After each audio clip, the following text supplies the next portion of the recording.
Hello, welcome to this video. Today we're looking at Google Slides and one of the AI extensions that allows you to create a presentation in just a few minutes. So we go to extensions. I've opened up Google Slides as you can see and go to add-ons and get add-ons.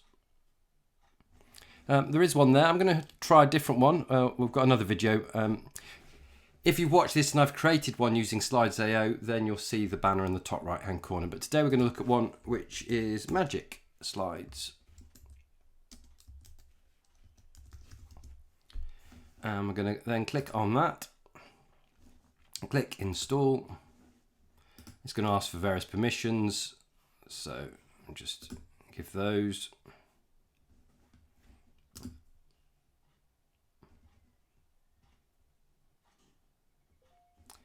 Okay, so then having installed it, we can then just go to extensions, add-ons, and it should be there. So there it is, you can see it's there. So we'll click open. And that'll open a sidebar there. Then what we're going to do is we can enter in our thing. So we'll go photography.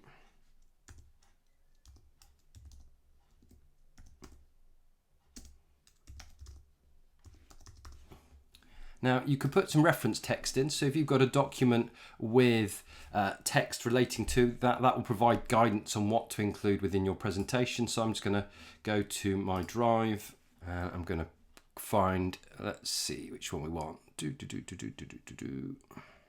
So what I can do is I can copy some text.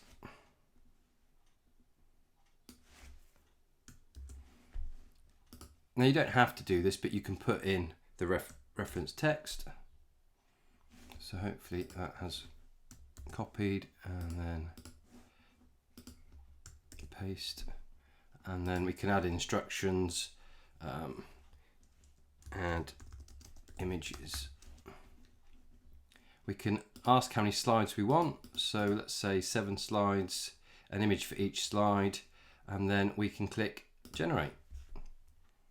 What it does is it uses the reference text and any of your instructions to generate the slides. So it's going to take a minute to do that.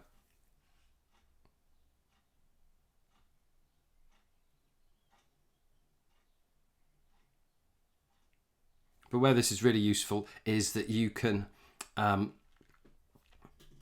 very quickly create a presentation just from a document. Now, as with lots of these, there's a free account which allows you to do 3 presentations a month, but you can upgrade that to a premium one if you need to use it more. But I think 3 presentations a month is plenty. And there we have it. So we can go through the slides then. We can see it's gone through what is an aperture, what is depth of field, exposure, and it talks about various terms, and you can then go through it and edit that and amend that as you want. But very quickly, I've managed to get a presentation with images that I can then edit and use. So I think it's a great way of creating slides. You can do it without the reference text, but I think it works better if you include the reference text. You can change it if you want, so you can change it to a different format when you choose. So there's a number of things you can edit prior to starting, but for taking a topic and creating a presentation in a few seconds or a few minutes, I think this is a really good job. So hope you found the video useful. If you did, remember to subscribe to the channel and join me again soon for more EdTech videos. Thanks for watching.